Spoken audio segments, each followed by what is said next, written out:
Should we stay in Syria or should we go? Should we stay or should we go now? If we go, there will be trouble. And if we stay, it will be double. So come on, let me know, should we stay or should we go? We will examine President Trump's decision to relocate U.S. forces in Syria. Then, NBC's Chuck Todd loses his mind, what little he had left. Democrats get caught in more foreign interference hypocrisy, and a hopeful note from Ellen Degeneres. All that and more. I'm Michael Knowles, and this is The Michael Knowles Show.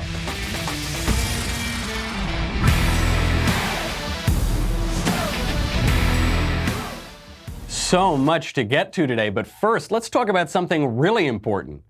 Forget about that foreign policy, pulling troops out of various countries and putting them into other countries. Let's talk about something important, like eating your fruits and vegetables.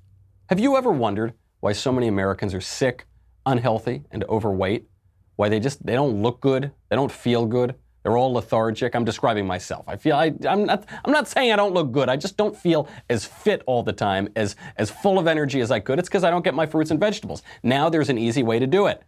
We have a food supply issue in the U.S. We have a sedentary lifestyle here. Americans are in worse shape than ever. That's why the team of on-staff physicians at Brickhouse Nutrition created Field of Greens. Field of Greens is an easy way for you to add fruits and vegetables to your daily routine without spending hours in the produce section, or hiring a home chef, or taking cheap supplements. Field of Greens is terrific. It is made with real USDA organic fruits and vegetables. It also helps boost your immunity using antioxidants and assists digestive health with prebiotics and probiotics. It is like having a doctor and a nutritionist in your kitchen. I really love this stuff because I want it to be easy. If it were just me, I would spend my days eating fatty Italian meats and provolone cheese, and that would be my entire diet, and then I would die. So luckily, because of Brickhouse, you get one scoop. Just one scoop delivers a full serving of fruits and vegetables. You drop it in a cup of water, stir it, and you're done. Also goes very great with smoothies. Bottom line, this is real food. This is not extracts. You will look and feel better. It's just great. I love it. Makes it very simple and makes you feel better. BrickhouseKnowles.com. Go to it. You get your own URL. How about that? BrickhouseKnowles.com. 15% off your first order just for trying it out with promo code Knowles. BrickhouseKnowles, KNWLES.com, promo code Knowles. My first question today, this is just, let me know your answers, let me know in the chat box and on Twitter. What should we do in Syria? What should we do? Everybody seems to have a really strong opinion about this, about what President Trump should do with our forces in Syria. So I just right now, when you think you've got a really strong opinion about this, and you know that you're right, and you know the people who disagree with you are wrong, what should we do in Syria? What does anybody know about Syria? Could you find Syria on a map? I'm not insulting anybody. I don't know that I could find Syria on a map. People like to think that they have so much more knowledge about foreign policy and the affairs of other nations than they actually do. Close your eyes, think about Syria right now, then think about all the countries around Syria. Could you name the countries around Syria? Where is Turkey? Where in relation to Syria is Turkey? Where is Russia? Where is Iran? It's very difficult. All of this stuff, it seems so simple in the abstract. It's very complicated in the reality of it. This Syria decision, which by the way is being completely misreported, or at least misunderstood in the popular conscience, this Syria decision is one of those times where people have a lot more in the way of opinion than they have in the way of knowledge. And I would bet you, if you go on, I'm sure, listen, if you're listening to this program, you've got an erudite, you've got a really open-minded way of viewing things. But I bet your friends on Twitter don't, your friends on Facebook don't. You're going to see people posting all these angry comments and all these strong opinions. Probably the stronger opinion among your friends, the less knowledge they actually have. What is the decision?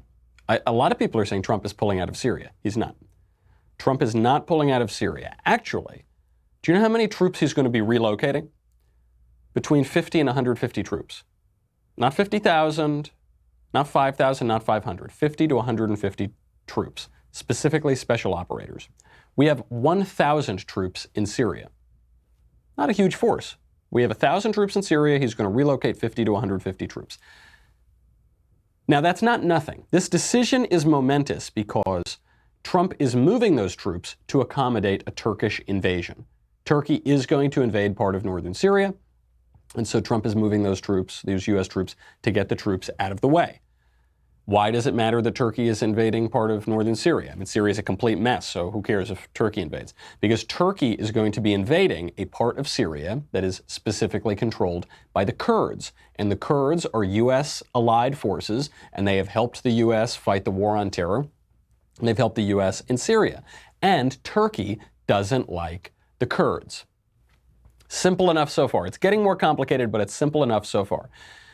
Now it gets a little more complicated because the Kurds, who are controlling this area in northern Syria, currently also control tens of thousands of former ISIS fighters and supporters of ISIS.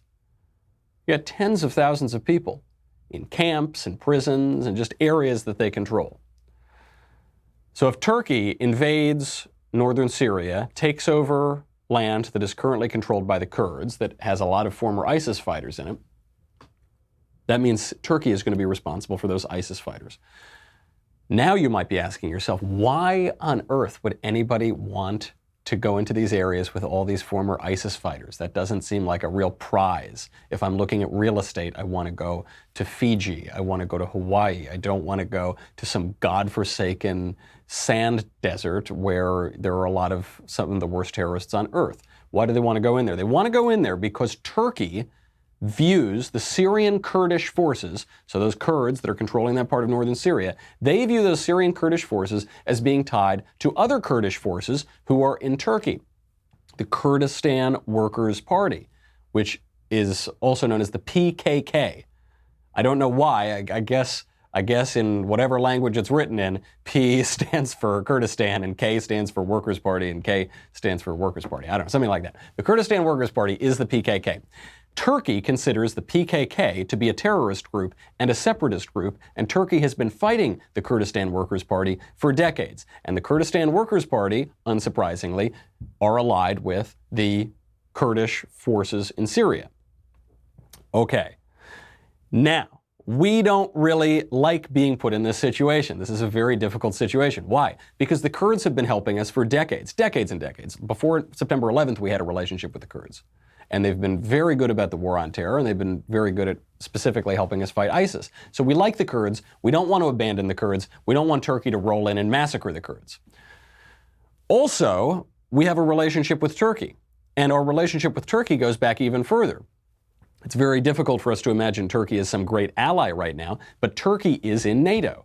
Turkey is not just an ally of ours, but they're officially an ally of ours in NATO. Now, when did Turkey enter NATO? It wasn't after 9/11. It wasn't just before 9/11. This was 1952. They've been in NATO. But what is NATO? What's the purpose of NATO? NATO was formed to fight the Soviet Union in the Cold War. The Cold War has been over for decades. So what purpose is NATO serving? I guess it's to stem Russian aggression into the former Soviet states and Soviet-controlled areas. But what sense does this make? Now you are beginning to see the problem that we are facing, not just in the Middle East, but in our foreign policy broadly. We have two allies who are going to come into conflict with one another in northern Syria. The Kurds, who have been wearing the American flag and fighting alongside us against ISIS, and Turkey, which we don't really like very much, and they're in many ways very adversarial to us, but they've been officially a NATO ally since the 1950s, since the early 1950s. And NATO might be outdated, and there might not be any reason to have NATO in the first place. All of that put together, which do we privilege, the Kurds or Turkey? The Kurds are better allies. Turkey is a more official ally. And the sad fact of all of this is the United States does not have permanent or even enduring relationships with sub-state entities. The Kurds are not a nation. There's no nation of Kurdistan. There's no state, rather, is what I meant to say. There's no official state in the nation-state system, in the United Nations and the Westphalian system. There's no state called Kurdistan. There is a state called Turkey. And so we privilege our alliance with Turkey over our relationship with the Kurds, who are certainly a coherent group of people, but they are not a nation state. This gets to the biggest debate of the Trump era. You can almost forget all of those details. I mean, it's important context to have. This gets to the biggest debate of the Trump era. It's largely what the 2016 election was about. It's largely what the 2020 election is going to be about. It's a question much larger than Trump or one or two elections. This is a question that will define the next 100 to 500 years of geopolitics. And we'll get to that question in 1 second. But first, I have to thank our friends over at Wise Foods. Wise Foods. It is very important to be prepared during an emergency.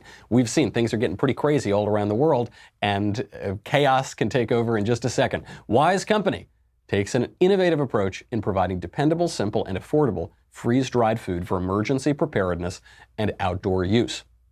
When government resources are strained, it can be days, if not weeks, before you can get to fresh food and water. You can't rely on somebody else. You can't rely on the government.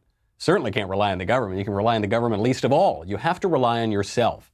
You can't know what tomorrow may bring, but you can have peace of mind knowing that you will be ready for it. So don't put yourself in a situation where you need something that you don't have. Be prepared today.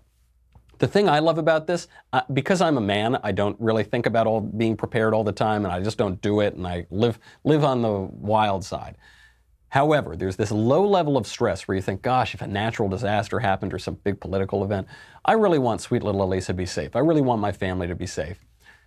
You just get it. Just get the emergency food, you put it in a pantry somewhere, and you don't have to think about it. And you know that you're getting the best, and you know you're getting an incredible deal on it, and then it's over. And then if you got to get out of Dodge someday, if the zombie apocalypse hits, you're ready to go. Otherwise, you have peace of mind. You can't put a price on that. This week, my listeners can get any Wise emergency or outdoor food product at an extra 25% off the lowest marked price at wisefoodstorage.com when entering Knowles, Knowles, at checkout, or by calling 855-453-2945. Plus, shipping is free. Wise has a 90-day no-questions-asked return policy. There is no risk in taking the initiative to get yourself and your family more prepared today. wisefoodstorage.com. Promo code Knowles, Knowles, to get any Wise emergency or outdoor food product at an extra 25% off and free shipping. Go do it. Very important. This whole Syria question, and the Kurds and Turkey and Iran and Russia, which we haven't even really talked about, this gets to the central question of the Trump era, and it's a question that we've been kicking around since the end of the Cold War. Will the United States be an empire or a nation? Are we an empire or a nation? Do we favor a system of government around the world that creates an empire or empires, or do we still favor the Westphalian system of nation states, which we've had for 400 years now? What is it? Neither of these terms are necessarily bad things. You'll hear people use imperialism, which is just the form of empire. They'll use imperialism or nationalism as pejoratives, as insults, as bad terms. You're an imperialist. You're a nationalist. Neither of those terms are necessarily bad in and of themselves. There have been terrific empires in the history of the world. The government that we always kind of yearned back to in Western civilization is the Roman Empire, the Pax Romana, the Roman peace. And there have been wonderful nations, ours, of course, chief among them. Obviously, nation states have protected liberty in a way that other forms of government have not. This is the debate, though, and there are good arguments on both sides of it. So you have Lindsey Graham, kind of the mouthpiece of those who favor a more imperial foreign policy. Lindsey Graham is furious at this decision. He called into Fox and Friends this morning to voice his displeasure with the president's move. If I didn't see Donald Trump's name on the tweet, I thought it would be Obama's rationale for getting out of Iraq. So here's what's going to happen. This is going to lead to ISIS reemergence. Nothing better for ISIS than to create a conflict between the Kurds and Turkey. The Kurds will now align with Assad because they have nobody to count on because we abandoned them. So this is a big win for Iran and Assad, a big win for ISIS. I will do everything I can to sanction Turkey if they step one foot in northeastern Syria. That will sever my relationship with Turkey. I think most of the Congress feels that way. I will do a resolution urging the president to reconsider this decision. big win for all these awful people, and it's just like Obama. That's what he's saying. He's saying it's maybe politically helpful in the short term for President Trump, but in the long run, it's a disaster. And really what he's implying is that it's based on insufficient determination to go out there and fight our enemies. And the brutal twist the dagger, really going to try to needle Trump, is he's saying that if he didn't know any better, he would have thought that Obama had made this decision. This was an Obama-esque decision. I don't think that's quite fair. I think there's an important distinction. I think this is actually what Trump is getting at. Barack Obama ran as an anti-war candidate. And he ran and he said, we got to get out of Iraq. Even though as the 2008 campaign was going on, we were re-winning the war in Iraq because of the surge. Obama comes in, completely screws up our victory in Iraq. Then he launched a bunch of new wars. The old joke was, if I vote for John McCain, then we're going to start another war in the Middle East. And they were right. I voted for John McCain and we started more wars in the Middle East. So Obama launches all of these new wars, a war in Syria, a new war in Libya, most notably. I don't think President Trump is falling into Obama's trap, or at least he's trying not to. I think he's doing his best to avoid Obama's trap. So President Trump runs on basically getting out of the Middle East. He ran on almost the same platform. He said, we're going to totally destroy ISIS, then we're getting out of the Middle East. What President Trump saw is that Obama ran on that platform, and then he got mired in all of these additional wars. And I think what Trump is seeing is, I ran on that platform, I'm going to destroy ISIS, and then I'm getting out of there. I don't want my legacy to look as bungled as Obama's legacy, because Obama looks weak, and he looks like a liar, and he looks like he couldn't accomplish what he set out to accomplish, and Trump doesn't want that. He doesn't want history to look on him that way. So that's the Lindsey Graham approach. That's the empire approach. That's what is called the neocon approach, or what is referred to as neocon. Rand Paul has a different approach. Rand Paul called in, he was speaking with Neil Cavuto, also on Fox News. I guess this is, our foreign policy is just made on Fox News and Twitter. That's where we are now in the United States. So Rand Paul calls into Neil Cavuto's show, and he is thrilled by President Trump's decision. He wants to get out of Syria as quickly as possible, and he specifically goes out and lambasts the neocons, including Lindsey Graham. We see the Turks come in, a lot of people in your own party, from Lindsey Graham, Marco Rubio, Mitt Romney, Nikki Haley, and on and on and on. So this is a travesty. It's a bad move. It emboldens our enemies. What do you say? Well, it sounded like you just listed the neocon war caucus of the Senate. So, yeah, they always want to stay at war. They always think it's the best answer. But I would say this. I think President Trump recognizes what President Reagan recognized, unfortunately too late in Beirut. Leaving 300 or 400 people in an area that are vulnerable could lead to catastrophe, but also doesn't really do anything to secure our national security. I'm kind of the belief, go big or go home. 200 or 300 people are just a tripwire to get us drawn into something and a tragedy, probably, but they aren't enough to do anything. In fact, there may be dozens of people at a time, maybe a dozen here, a dozen there. They aren't enough to deter anything. And part of the resolution of the war over there has to be people who live over there. The Turks live over there. The Syrians live over there. He makes plenty of good points there. What he's saying is, just like in the Beirut bombings, the Beirut attack that killed American troops, even if you only have a small number of troops, 100 or 200 or 300 troops, they become a target. And so even if it's a small number of forces over there, they could bring you into a larger conflict. And what Rand Paul is saying is, what are we doing in Syria? What's the purpose? We're just there waiting for something to happen. What is the end goal? What does victory look like? Why are we there? Why? And what he's really saying is, why are we an empire? Why are we going out there and governing this empire and tamping down little conflicts and controlling Syria and controlling different parts of the world that have nothing to do with our nation here in the United States? What's the point? That's what he's asking. Now, what's the charitable way to put it? Charitable way to put what his attacks on the so-called neocons is, they're people that want empire, they're people who want nationalism. And that's what the debate is. Even the neocon, I try not to use the neocon label to refer to those who want to carpet bomb various parts of the Middle East, because the term neoconservative used to have a meaning. It was the leftists of the 1960s who became conservatives because they realized the bankruptcy of leftism. Irving Kristol, for instance, Bill Kristol's father was a neocon. And the term became just totally abused in the 90s and 2000s. It was used in the 90s and 2000s the way that alt-right is used now. It was used just as a way to smear anybody to the left, or to the right, rather, of, say, Hillary Clinton.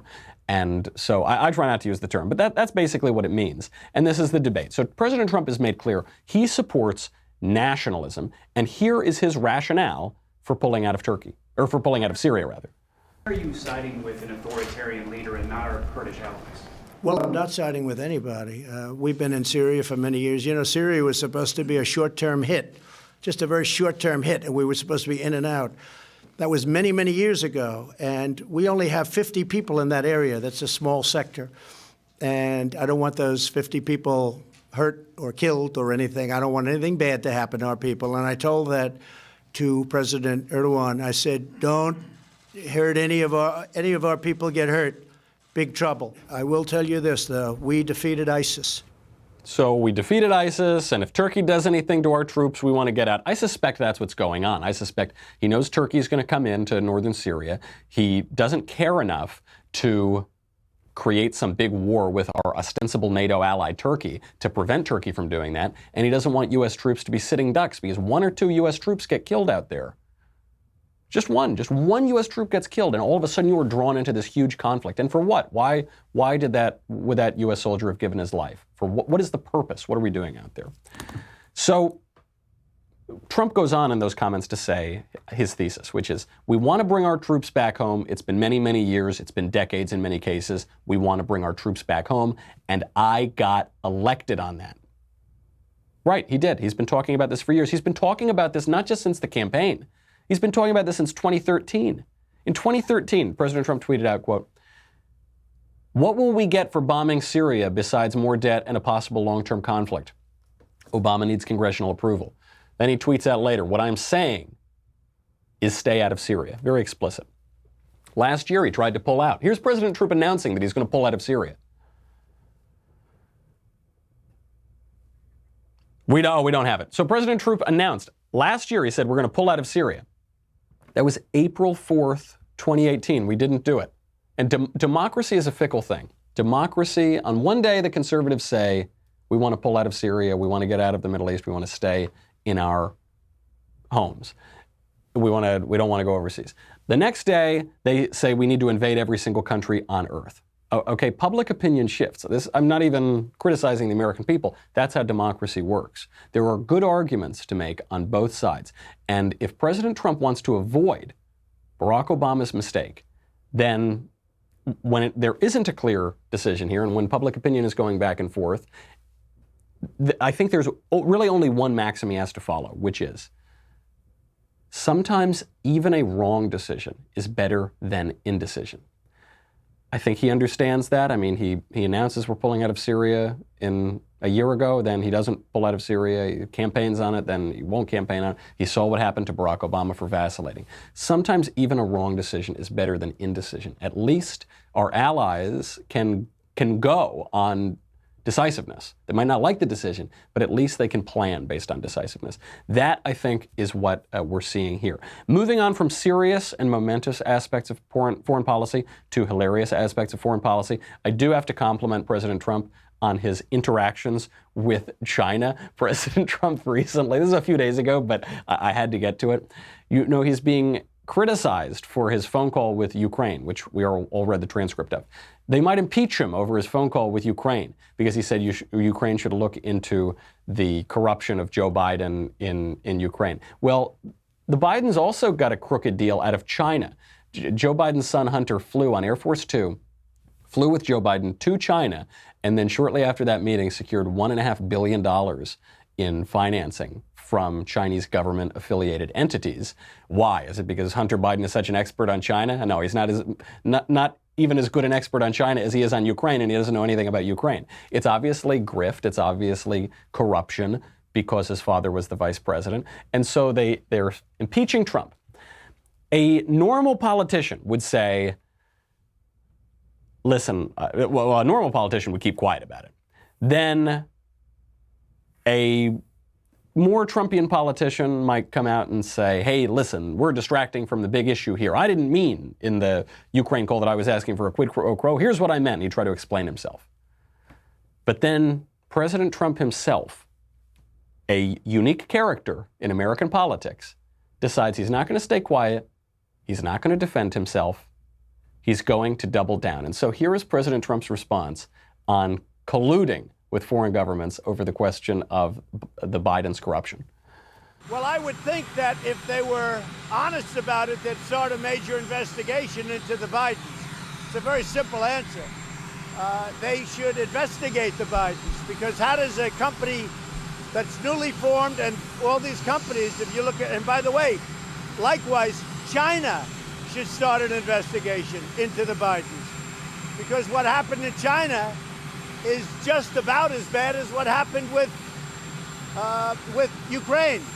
So I would say that President Zelensky, if it were me, I would recommend that they start an investigation into the Bidens, because nobody has any doubt that they weren't crooked. That was a crooked deal, 100%.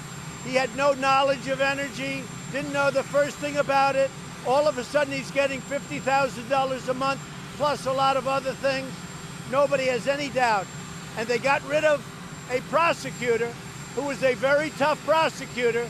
They got rid of him. Now they're trying to make it the opposite way, but they got rid. So if I were the president, I would certainly recommend that of Ukraine.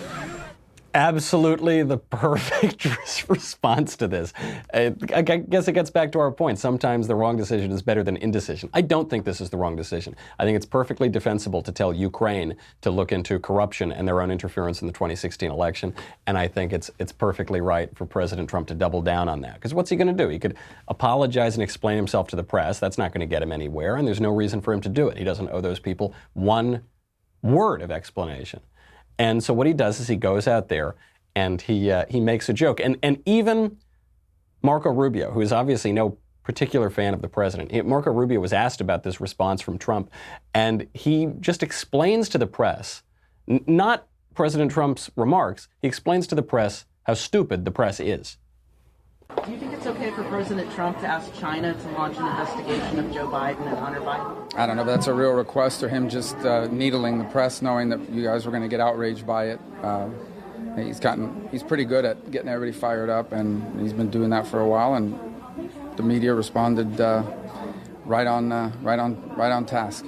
But you're one of the loudest critics of China and its human rights abuses. I mean, is it okay for him to ask to say that? I don't think it's a real request. I think he did it to gig you guys. I think he did it to provoke you to ask me and others and get outraged by it. Like I said, I mean, he plays it like a violin and everybody falls right into it, but that's not a real request.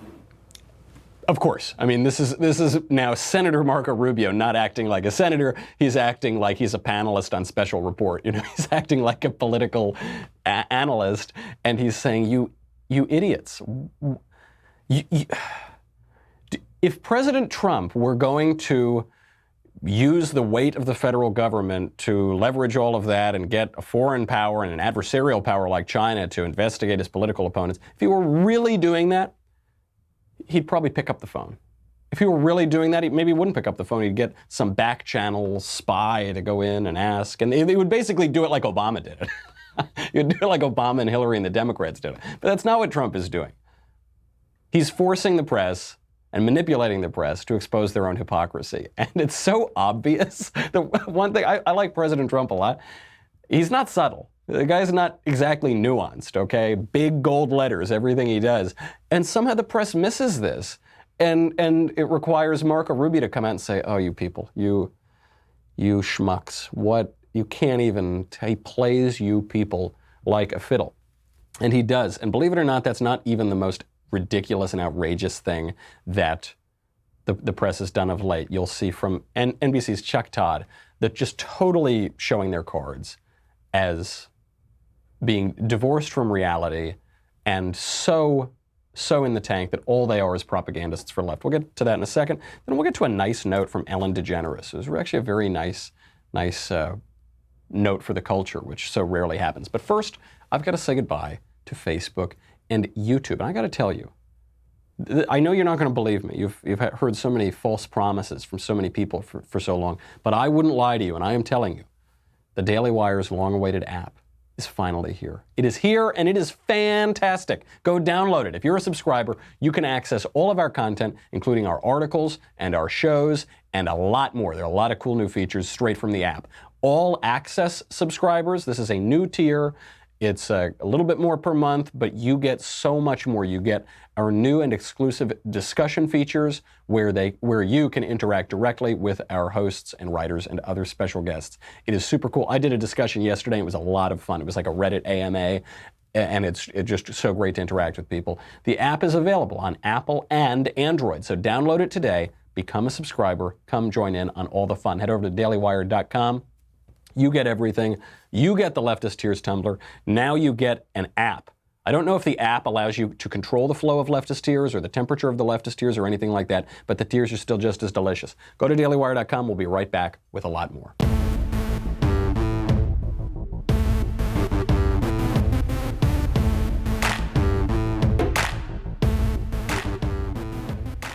Speaking of craziness from the press, Chuck Todd on NBC, who at various times has tried to portray himself as a more moderate figure or more objective figure, just a journalist, just going after the facts. Chuck Todd made one of the most egregious statements the other day that I saw. This isn't the clip that was going around viral where he said, Chuck Todd came out and he said, we're in a national emergency. This is a national nightmare because President Trump talked to the Ukrainian president, though Chuck Todd did that too, and it was hysterical and ridiculous. But Chuck Todd was doing an interview with John Brennan. John Brennan, the old Obama crone, who has become one of the most hysterical voices of the anti-Trump left. And he has John Brennan on. John Brennan, by the way, almost certainly complicit in a lot of the wrongdoing that was going on in the federal government's interference in the 2016 election, trying to go after President Trump.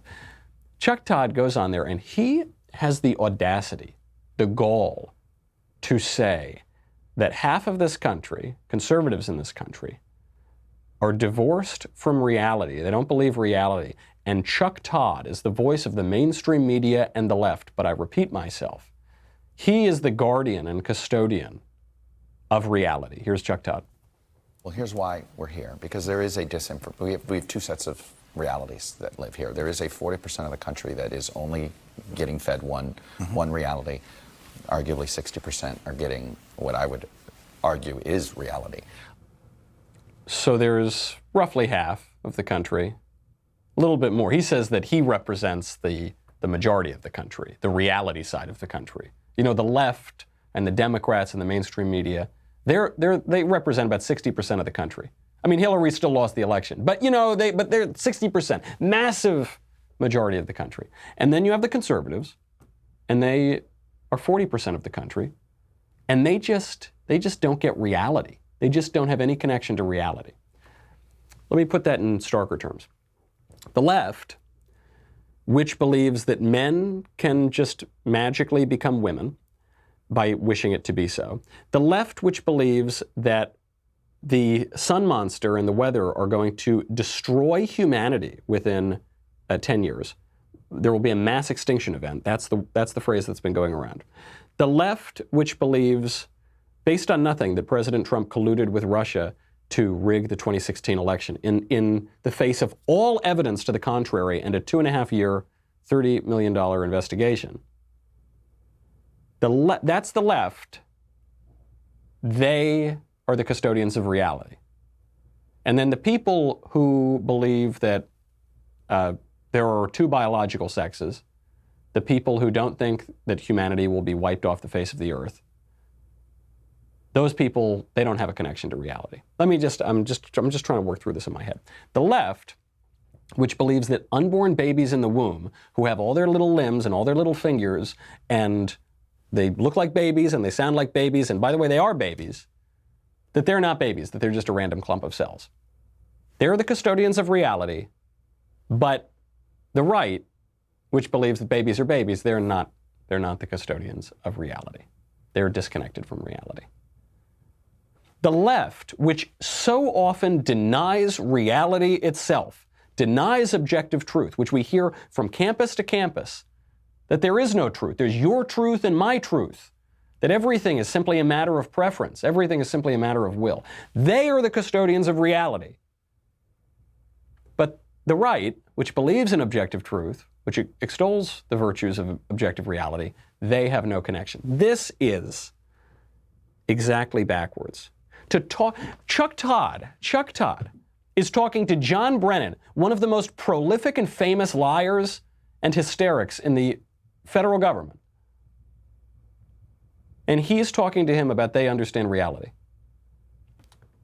This is what I mean when I say the left gets things exactly backwards. It's not like Chuck Todd is a little bit off. It's not like he's just missing the mark a little bit. He is getting it exactly backwards, and he's getting it exactly backwards from his own position. Chuck Todd says he's a journalist. He's concerned about the truth. He is behaving as nothing but a propagandist for the left. Nothing but a propagandist for the Democratic Party. Nothing but a propagandist for people who want to overturn this presidential election. How often have we played the montage on this show of people talking about Trump's in a corner, the walls are closing in, impeachment is coming, he colluded with Russia, that didn't work, he colluded with Ukraine, even though they're mortal enemies, he did all these things. Those people who lie to you 24/7, they have the gall not just to keep lying to you through their teeth, but to go on television and say, we are the custodians of reality and you guys have no connection to reality. That's the media, folks. That's the left. And that is why, as I've learned and relearned again in recent weeks, you shouldn't believe everything you read in the newspapers, and you shouldn't believe everything you see on TV, and you should ignore people like Chuck Todd, who are lying through their teeth, and just keep on keeping on. This is a degree of political fantasy that Chuck Todd is talking about that really boggles the mind. And that's why I'm so glad that there was a rejoinder to this, because we are increasingly told by the left, anyone who disagrees with you on anything is evil, is stupid, is not worth speaking to, is deplorable, is irredeemable, is all these terrible things. By the way, we don't believe that about the left. We on the right think that the left is just wrong. They just get it wrong. They get it backwards. They're missing something. I don't think they're all evil. I think they're just really wrong. I guess some people are evil. Some people are evil on both sides. There are very terrible people on both sides, to paraphrase a statement of the president's. But the left really believes that about us, increasingly. And here's the evidence. Ellen Degeneres was at a Dallas Cowboys game. She was there over the weekend. She was there hanging out with her friend, George W. Bush. I guess she's been friends with George Bush for a while, and they were in the owner's box at the Cowboys game, and they were watching the game. They had a nice time. And a picture went around the internet of Ellen having a good time with George Bush. The left went crazy. The left said you're not allowed to be friends with people on the other side of the aisle. Here is one guy, Ben Norton, who is somebody who has a blue check mark for some reason. He tweets out, "I'm friends with George Bush," boasts Ellen, saying it's good to have friends with different views. But this isn't a matter of views. It's a matter of crimes. Bush is a war criminal with the blood of 1 million Iraqis on his hands. He should be in prison. What war crimes did George Bush commit? What? Can't name them. He was a war president. That's true. He's not a war criminal. This guy, Ben Norton, goes on. It's one thing to be friends with people with different political views. It's something totally different to be friends with a mass murderer. Mass murderer? Who ruined millions of lives, destroyed thousands of families, and made children orphans, and destabilized an entire region of the world! Exclamation point. This is what they always do on the left. They say, oh yeah, I'm totally open-minded. I can be friends with different people. That's fine to be friends with conservatives. But you can't be friends with actual conservatives. It's always the but, and then it's always what follows. They say, look, I'm friends with plenty of conservatives. I just am not friends with people who want to protect innocent life and support a traditional definition of marriage and think that we should secure our border and support enforcing our laws and think we should have lower taxes. But other than those guys, I'm friends with a lot of conservatives. They just say they're not friends with, they can't say they're friends with any actual conservatives. They're just friends with conservatives in theory. The left loves humanity. The left just doesn't like humans very much. Another leftist, Sean King.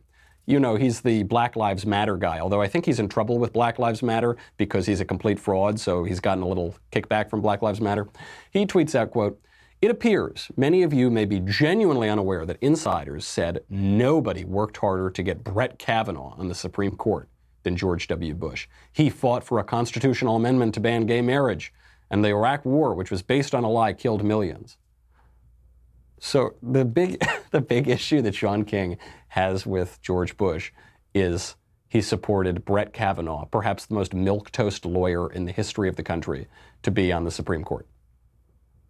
You can't be friends with somebody who supports the president having, a different president having the right to put a Supreme Court justice on the court. That's it. That's the line. And that's increasingly what the left tells us. Thankfully, fortunately, Ellen had a different point of view. Portia, and that was Charlotte Jones Portia was talking to, and George W. Bush, and then in front of us was the tallest man in the world. And so I've got to say, when we were invited, I was aware that I was going to be surrounded with people from very different views and beliefs. And I'm not talking about politics. I was rooting for the Packers, and get this, everybody in the Cowboys suite was rooting for the Cowboys. And so I had to hide my cheese hat in Portia's purse. And don't get me wrong, I like the Cowboys. I love the Cowboys. I love all the Village people, as a matter of fact. But during the game, they showed a shot of George and me laughing together. And so people were upset. They thought, why is a gay Hollywood liberal sitting next to a conservative Republican president? Didn't even notice I'm holding the brand new iPhone 11. And, but a lot of people were mad, and they did what people do when they're mad. They tweet, and but here's one tweet that I loved. This person says, Ellen and George Bush together makes me have faith in America again. And here's the thing. I'm friends with George Bush. In fact, I'm friends with a lot of people who don't share the same beliefs that I have. We're all different, and I think that we've forgotten that that's okay, that we're all different. An excellent point from Ellen, who I've always really gotten a kick out of. I think she's just a terrific entertainer, and she's pretty funny, but she's just a great kind of showbiz figure. And she comes from a little bit more of an old school of Hollywood and an old school of politics. She's as liberal as they come, but she tolerates people having other opinions. She tolerates the complexity of life, and she even enjoys the diversity and complexity of life, which is something that, as a conservative, I certainly do. I think that's one of the greatest values that conservatives have. Which brings me, I just want to mention this before we go today, to some of the hypocrisy on the impeachment, because what we are told on this impeachment is that President Trump asked a favor of the Ukrainian president, and it would help him politically, and this is very bad. And we're not sure what law this violates exactly, but it's very bad, and we need to impeach him for it. So a transcript just came out. I think Tucker Carlson found this. It comes out from 2000 from the Bill Clinton Presidential Library. The year 2000, right before a presidential election, Bill Clinton is having a phone call with Tony Blair, who is the Prime Minister of Britain. And Tony Blair, he says to Tony Blair, I think more than anything else, let me ask you something on a much more mundane issue. Yesterday, I met with some cabinet members, and Rodney Slater said, we put some more ideas down to resolve the airport dispute with British Airways, US Air, and American Airlines. Would you take another look at that and see if we can get it done? So this is a very minor issue that affects Great Britain and the United States. Tony Blair says, I'm not completely familiar with that. He doesn't even know about the issue. Clinton goes, I know you're up to your ears in other things, but we've been dealing with this for years, and it's sort of a big issue here. Rodney told me he put some more stuff down on the table. In a political season, it would be big over here to get this open sore resolved. If you could have somebody take a look at it. I've never seen him more agitated. He's trying to get it solved. Blair says, sure, I'll take a look. Imagine if Trump used the words in a political season, just before an election year. I need this favor. I mean, this is explicitly asking for a favor. Blair says, yeah, I'll take a look. I don't care that Clinton did this. I don't think it matters whatsoever. I think this is what politics is. It shows that there is a little more complexity to these issues. And the people clamoring for impeachment now, because Trump did something far less clear than what Clinton did, and what I think virtually every American president has done at some point or another, they're failing. It's not that they're wrong about the other guy. It's not that they're wrong about Trump. It's not that they're wrong about seeing corruption in the government. It's not that they're wrong about not liking how politics is, because politics is very ugly. It's like that old quote from Otto von Bismarck. It's best not to see how the sausages are made. This is something that's true of laws and is true of sausages. It's true of meat. Best not to see how it gets made, just see it at the end. There is great complexity here. This is on everything from getting an airport dispute resolved in the U.S. and Britain to the U.S. position in northern Syria. There is great complexity here. We all lack a lot of knowledge. We would all do to have a bit more humility, and most importantly, we would do to have a bit more humility and grace with regard to our fellow Americans, to take a lead from Ellen Degeneres here. And not say, as Chuck Todd says, that half the country is completely lost. We can't even have a conversation with them. They're totally lost. We can't reach them. Ignore them. Dismiss them. Don't dismiss them. Even if you think half the country is wrong, talk to them. Make some arguments. Have a conversation with them. Don't think that half the country, like Hillary Clinton does, is deplorable and irredeemable. Reality is much more complex, much more wonderfully diverse than hardline ideologues would have us believe. A good note to end on, Ellen Degeneres says, be kind. I would add to that, be humble. That's our show. I'm Michael Knowles. This is The Michael Knowles Show. I'll see you again tomorrow.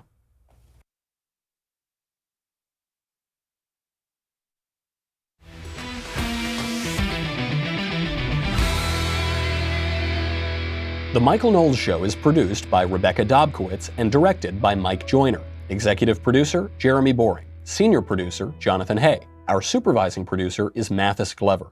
And our technical producer is Austin Stevens. Assistant director, Pavel Wydowski. Edited by Danny D'Amico. Audio is mixed by Mike Coromina. Hair and makeup is by Jesua Olvera. And our production assistant is Nick Sheehan. The Michael Knowles Show is a Daily Wire production. Copyright Daily Wire 2019.